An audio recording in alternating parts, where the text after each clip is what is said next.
GST reform के आने के बाद मार्केट में बुल रैली आई, हम सब ने देखा कई दिन मार्केट जो है ग्रीन रही, लेकिन उसके बावजूद आज चौथा दिन लगातार मार्केट जो है बेयरिश साइड में क्लोज हुई। तो क्या यूएस के द्वारा लगाया गया जो नया रूल है H1B वीजा वाला इंपैक्ट ज्यादा पड़ रहा है जो बेयर्स को सपोर्ट कर रहा है, या फिर जो जीएसटी रिफॉर्म की वजह से मार्केट के अंदर एक पॉजिटिव न्यूज आई है, चीजें सस्ती हुई हैं और गवर्नमेंट इतने शौक से पूरा सेलिब्रेट करते हुए प्रमोट कर रही है, उसकी वजह से क्या मार्केट ग्रीन जाने वाली है? तो कौन सी न्यूज का इंपैक्ट ज्यादा है, मार्केट गिर क्यों रही है, क्या बेयर्स की वापसी हो गई है? इन सारे क्वेश्चन का आंसर आज ढूंढेंगे। Hello everyone, hold with Priyank में आप लोगों का स्वागत है। आज वीडियो में बात कर रहे हैं 24 सितंबर 2025 यानी कि कल दिन बुधवार को मार्केट में क्या होने की संभावना है। आप लोग जल्दी से डिस्क्लेमर पढ़िए और मैं प्रियांक शर्मा एक्से भी रजिस्टर्ड रिसर्च एनालिस्ट एक्सप्लेन करता हूं चार्ट्स की हेल्प से कि कल के दिन आपके लिए कौन कौन से लेवल इंपॉर्टेंट हो सकते हैं और मार्केट की डायरेक्शन क्या हो सकती है। सबसे पहले बात करेंगे निफ्टी 50 की। आप लोग देख सकते हैं मार्केट ने यहाँ 11 अगस्त के आसपास, जहां पे आप लोगों को मेरे चेहरे की वजह से दिखाई नहीं दे रहा होगा, इस तरह कर लेते हैं। 11 अगस्त के आसपास बॉटम लगाने के बाद मार्केट जब कंसोलिडेट कर रही थी और कंफ्यूजन चल रहा था मार्केट किस तरफ जाना चाहती है, यहां पर प्राइम मिनिस्टर ने रेड फोर्ट से इंडिपेंडेंस डे के दिन अनाउंसमेंट किया कि हम जीएसटी के अंदर रिफॉर्म लाने वाले हैं। और आपने देखा अचानक से मार्केट ने इतना बड़ा गैप अप ओपन करके इस फैसले का स्वागत किया कि लाइए हम सब तैयार हैं, हम सब खुश हैं। ठीक है, टैरिफ के बीच पहली बार एक फंडामेंटल पॉजिटिव न्यूज दिखाई दी, मार्केट ने बुलिश रैली दी। उसके बाद अनाउंसमेंट आया कि ये इंप्लीमेंटेशन होने में थोड़ा वक्त लगेगा। मार्केट ने वापस आके यहाँ पे जितने ओपनिंग गैप्स सारे फिल किए। फिल करने के बाद जैसे ही जीएसटी काउंसिल की मीटिंग हुई या 3 या 4 5 तारीख के आसपास मार्केट ने ये रैली पकड़ी और आपने देखा कि बहुत ही बढ़िया फंडामेंटल इफेक्ट हमें जीएसटी का दिखाई दे रहा है, जीएसटी 2.0 का, और मार्केट लगातार ऊपर जा रही थी। फिर उसके बाद अचानक से ये 4 दिन क्या हुआ, बेयर की वापसी हो गई क्या, इसी पर हम लोग जो है चर्चा कर रहे हैं। इसी बीच एक और नया नियम आया जिसके वजह से कुछ सेक्टर्स पर बहुत ज्यादा इंपैक्ट पड़ा, आईटी सेक्टर पर, जिसके बारे में मैं ऑलरेडी आप लोगों को बता चुका हूं। तो मेरे हिसाब से इन दोनों ही न्यूज के चलते और बाकी टैरिफ वॉर और एक दिन जो है यूएस इंडिया के रिलेशन ऐसे लगते हैं कि सब कुछ सही हो गया और कल से ट्रेड डील वापस चलने वाली है, और अगले दिन एक ऐसी न्यूज आ जाती है जिससे लगता है कि नहीं अभी रिश्ते सही नहीं है। इस चीज से हमें यह दिखाई देता है कि ये चीजें इतने जल्दी तो सेटल होने वाली नहीं है। दोनों देश कोशिश कर तो रहे हैं लेकिन दोनों ही देशों के बीच में कहीं कुछ तो खटाई जो है जमी हुई है, जिस वजह से मार्केट उस तरह से नहीं जा रही जिस तरह से इसको जाना चाहिए।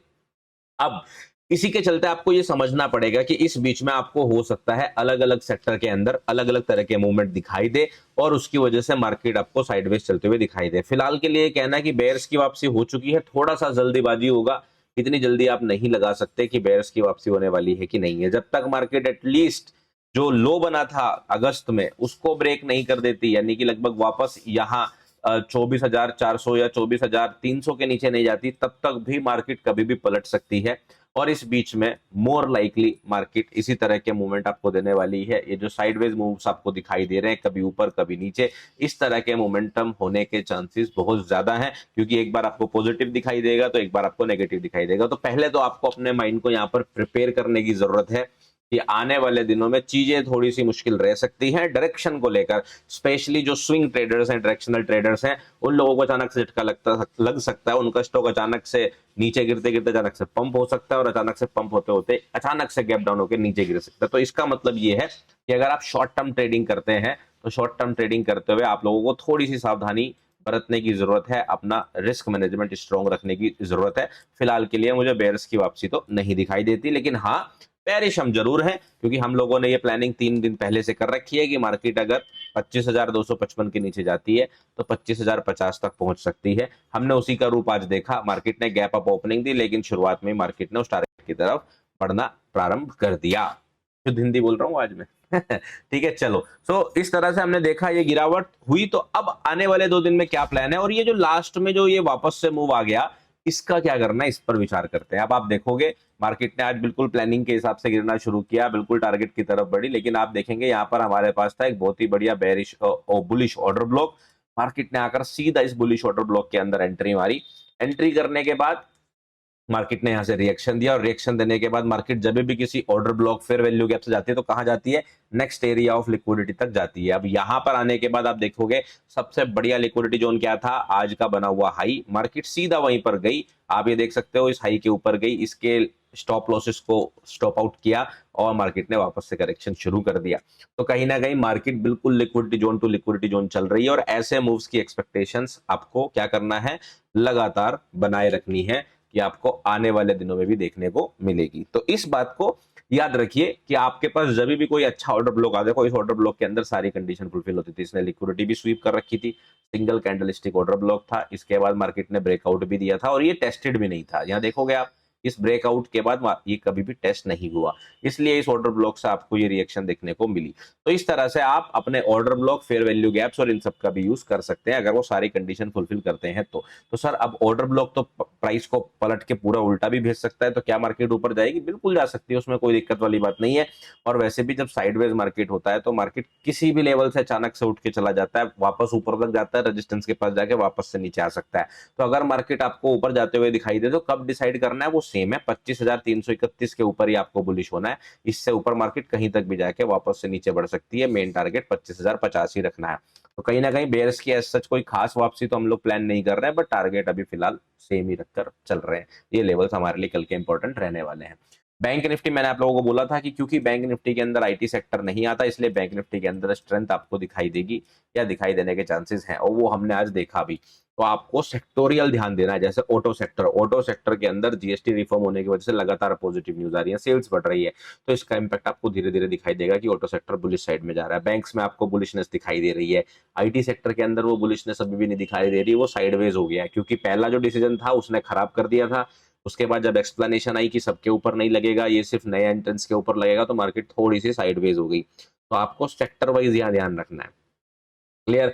जिन सेक्टर्स के ऊपर आपको लगता है सेल्स बढ़ रही है उन सेक्टर के ऊपर थोड़ा ज्यादा फोकस कर सकते हैं, और उसमें से एक जैसे ऑटो सेक्टर है, सोलर सेक्टर है, और जहां पर भी इलेक्ट्रॉनिक्स का सेक्टर है, जहां पर जो है सेल्स जो है लगातार आप देख सकते हैं, मोबाइल भी अब सस्ते हो गए। इवन जो महंगे मोबाइल थे, आईफोन्स के ऊपर भी 18% ही जीएसटी लग रहा है, 14% नहीं लग रहा है। ठीक है, तो इन सारी बातों से हमें समझ में आता है। और हाँ, इसी बीच से याद आया, आईफोन से क्यों याद आया, मैं इसका कारण तो आपको एक हफ्ते बाद बताऊंगा, लेकिन मुझे ये याद आया कि क्रिप्टो ग्रुप में अनाउंसमेंट कल हमने की, आप लोगों का रिस्पॉन्स बहुत ही अच्छा रहा। अगर कोई कल वाली वीडियो नहीं देखा था या टेलीग्राम ग्रुप में नहीं है, तो आप लोग आज क्रिप्टो वाला टेलीग्राम ग्रुप जल्दी से ज्वाइन करके देखो, वहां पर आप लोगों के लिए एक अनाउंसमेंट हुई है जो बहुत सारे लोगों को चाहिए था, वो अब शुरू हो गया है। बताऊंगा नहीं अभी, जल्दी से थोड़े दिनों बाद यूट्यूब पे भी बताऊंगा। फिलहाल क्रिप्टो टेलीग्राम चैनल ज्वाइन करके देखो, लिंक डिस्क्रिप्शन में है, ठीक है। चलो अब देखो, बैंक निफ्टी की बात करें, हमें कल पता था कि हमारे पास 55,185 वाला यानी कि इस गैप का लो जो है वो बड़ा इंपॉर्टेंट है। आप देखेंगे मार्केट ओपन होती है, निफ्टी कितना डंप आती है, निफ्टी में देखो आप कितना ड्रॉप आया, अच्छा खासा ड्रॉप आपको देखने को मिला। और मैंने आपको बोला था अगर निफ्टी शुरुआत में गिरती है, बैंक निफ्टी साइडवेज आपको देखने को मिलेगी, साइडवेज मिली, एंड देन जब वहां से रिएक्शन आया तो आपने देखा बैंक निफ्टी ने कितना तेजी से उसको ऑप्ट करा, कितना तेजी से वो बाहर निकली। तो ये चीजें आपको ध्यान रखनी है कि अभी फिलहाल सेक्टोरियल मूवमेंट होंगे, तो अलग अलग सेक्टर पर ध्यान दें। अगर आप लोग कमेंट करेंगे तो मैं कुछ सेक्टर्स के ऊपर एनालिसिस करके आप लोगों के लिए एक वीडियो बना दूंगा, जिसके अंदर मैं सारे सेक्टर्स की एक्सप्लेनेशन कर दूंगा, इस सेक्टर के अंदर मुझे क्या दिखाई दे रहा है, कम से कम 5 सेक्टर तो मैं एक्सप्लेन कर ही दूंगा।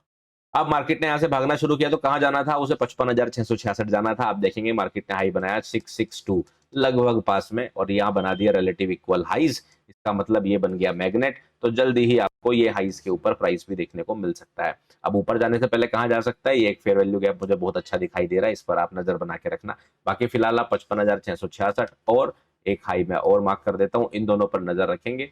जब तक मार्केट इन हाई के नीचे है आप छोटे टारगेट रखें बुलिश साइड में, ठीक है। जब तक मार्केट 55,185 के ऊपर आप बुलिश साइड में रहे, इसमें बेरिश साइड नहीं ज्यादा रखनी है फोकस, साइडवेज और बुलिश साइड पर ज्यादा फोकस करें। और 56,156 हमारा मेन टारगेट है, अगर 55,185 ब्रेक होता है तभी 54,777 हमारा इंप्लीमेंट होगा, ठीक है। ये हमारी बैंक निफ्टी की प्लानिंग है। सेंसेक्स के अंदर बात करें, बिल्कुल निफ्टी 50 जैसा चार्ट है, मार्केट ओपन होता है, सेंसेक्स के अंदर तो देखो है सारी कंपनीज, नीचे गिरता है, टारगेट के बहुत पास पहुंचता है, और इसी ऑर्डर ब्लॉक आप देख रहे हो निफ्टी के अंदर और सेंसेक्स के अंदर, दोनों के अंदर बिल्कुल सिमिलर टाइप का ऑर्डर ब्लॉक है, और ऑर्डर ब्लॉक से मार्केट जो है रिएक्शन देकर जाती है, कहां तक आती है, वही आज के दिन के हाई तक, जहां पर स्टॉप लॉस है। जब भी मार्केट कोई अनएक्सपेक्टेड मूव दे तो हमेशा देखो कहां पर आपका एक ऐसा स्विंग हाई है जो कि लोगों के स्टॉप लॉस रखता है। बहुत सारे लोग जब ट्रेड करते हैं मॉर्निंग में लगा के बैठ जाते हैं और पूरे दिन के लिए ट्रेड छोड़ देते हैं। वो क्या करते हैं, अपना स्टॉप लॉस दिन के हाई या दिन के लो के नीचे लगा लेते हैं। तो ये बहुत ही अच्छा एरिया ऑफ लिक्विडिटी होता है। ठीक है, अब आप क्या करेंगे, यहाँ पर ध्यान क्या देंगे कि अगर मार्केट जो है इस हाई के ऊपर जाती है, जो कि आज का हाई है, ये हमारा प्राइस लेवल है। ओके, ठीक है। हमारा जो आज प्राइस ने हाई बनाया वो ये वाला हाई बनाया, ओपनिंग वाला नहीं, 82,370। अगर मार्केट 82,370 के ऊपर जाती है तब आप 82,786 तक का एक्सपेक्टेशन करेंगे प्राइस में, यहाँ तक का। अगर मार्केट इस बीच में रहती है, थोड़ा साइडवेज रही है, और अगर इस लो के नीचे जाती है, जो लो अभी लास्ट में बना था, जो कि प्राइस लेवल है हमारा 82,040, आप मान लीजिए, क्या मान लीजिए, 82,040, इसके नीचे अगर मार्केट जाती है तो 81,745 का टारगेट एक्टिवेट हो जाता है। ठीक है, ये हमारी सेंसेक्स की प्लानिंग रहने वाली है। गोल्ड और सिल्वर के अंदर क्या धमाकेदार मूव आया है, मैंने वीकेंड पर ऑलरेडी वीडियो अपलोड करी थी, टारगेट्स दिए थे, वो टारगेट्स मुझे लग रहा है कल तक अचीव ही हो जाएंगे। तो कल वाली वीडियो के अंदर मैं गोल्ड सिल्वर के ऊपर वापस से अपडेट आप लोगों के लिए पोस्ट कर दूंगा। ठीक है, इन सारी बातों के साथ आप लोगों को ध्यान क्या रखना है, investment in securities markets are always subject to market risk, kindly read all related documents carefully. और सेबी आरओ और एसएम सर्टिफिकेट का मतलब ये नहीं होता कि हम आपको कोई एश्योर्ड रिटर्न या गारंटी प्रोवाइड कर रहे हैं। मेरे सारे डिस्क्लेमर डिस्क्लोजर आपको डिस्क्रिप्शन में मिल जाएंगे। और मुझे अगर आप किसी भी सोशल मीडिया पर फॉलो करना चाहते हैं तो लिंक्स केवल डिस्क्रिप्शन से लें। इंप्रेशनेशन का शिकार ना हो, स्कैम से बचें। और इस वीडियो में दी गई सारी जानकारी आप लोगों को सिर्फ एजुकेशनल पर्पस के लिए दी गई है। अगर आप क्रिप्टो एनएफटी ट्रेड करते हैं तो ध्यान रखिए ये मार्केट रेगुलेटेड नहीं है और यहाँ पर आपका कोई ऐसा फाइनेंशियल लॉस हो सकता है जो कि रेगुलेशन की वजह से रिकवर ना हो पाए। चलिए अब बात करते हैं बिटकॉइन डॉलर की। अगर आप लोगों को ये डिस्क्लेमर नहीं समझ में आया तो वीडियो को थोड़ा सा स्लो करके आप लोग समझ सकते हैं। ठीक है, चलिए बिटकॉइन की बात करेंगे। कल मैंने आप लोगों को बिटकॉइन का वाइस बताने से मना कर दिया था क्योंकि मैं देखना चाहता था कि ये कैंडलस्टिक कैसी क्लोज होगी। अगर ये कैंडलस्टिक इस एफवीजी के ऊपर क्लोज होती है तो मुझे लगा रिकवरी आ सकती है, नीचे रहती है तो दिक्कत आ सकती है। तो इसकी कहीं ना कहीं कंडीशन बिल्कुल निफ्टी 50 वाली जैसी लग रही है और मेरे हिसाब से अब ये जो फेयर वैल्यू गैप है ये इसके लिए रेजिस्टेंस का काम करेगा। तो आपको बहुत ध्यान से देखने की जरूरत है। 100 हमारे पास लेवल है 113,650 आप मान लो मोटा मोटा। ठीक है, 113,650 ये आपका पहला रेजिस्टेंस है और 114,550, ये दो लेवल आप लोगों को ध्यान रखने हैं। जब तक ये ब्रेक नहीं होते बुलिशनेस में थोड़ी दिक्कत आएगी और मार्केट किसी भी जगह से वापस से गिरना शुरू कर सकती है। और आप 109 या 110 इन लेवल्स तक एक्सपेक्ट कर सकते हो। इस बीच में मार्केट जो भी करेगी वो साइडवेज या बेरिश साइड करेगी। ठीक है, जब तक मार्केट 115,736 के ऊपर नहीं आती बुलिश होने का सीन नहीं बनेगा। इस बात को आप ध्यान रखना। तो ये रेजिस्टेंस कुछ लेवल्स हैं जो आप लोगों को ध्यान रखने हैं।